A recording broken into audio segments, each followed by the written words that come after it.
ما أنت قولوا يبارت دعدي ما يعني ده حال سكترين الله يبارون شعله ما أنت هو يوين بدن بفرحي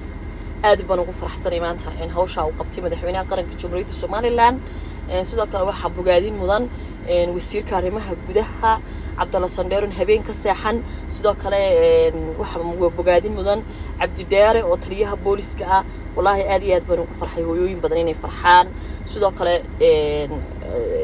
maxaan ku jaarka iyaga baradho kulula ama dhul bahantana waxaan u rajaynayaa guusha ay gobonimada ay qaateen ama jeerteen inay qaataan iyagoo aan iskaga dhownahay oo aan waliba isku dad walaala ah oo iskaga sii dhow oo wadaaga aanu nahay firdhiyow wuxuu saaha u kala firdhinini adigu markii aad gobonimada inta qaad dadkaagi godoon bi ku jiraan maanta waa arkisay maxaa waa ku dane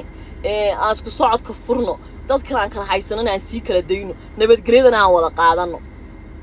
يا ما أنت أفكار قال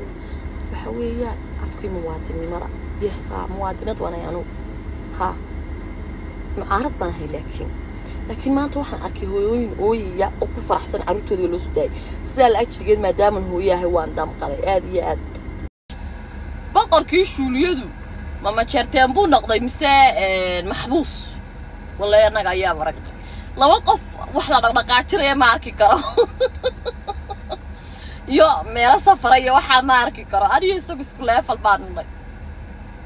أنا أقول واحد شعله هاي ما حكوا رأس الشيء هيرك يجا يسوق له يحكي عليه هيرك كده قبيلة استوى أنا أقول قبيلة ستارة سيدا كلا أنا واحد شعله الشولية وحسك الله أو محصا سكوب برا يسوق له الشولية وحسك الله يحكي عليه موقتها يا reeraha iska daandaasaan jacala isagu uu reeraha iska daandaasado jacali iskuulaha falbaan dhexdeeda ka baxa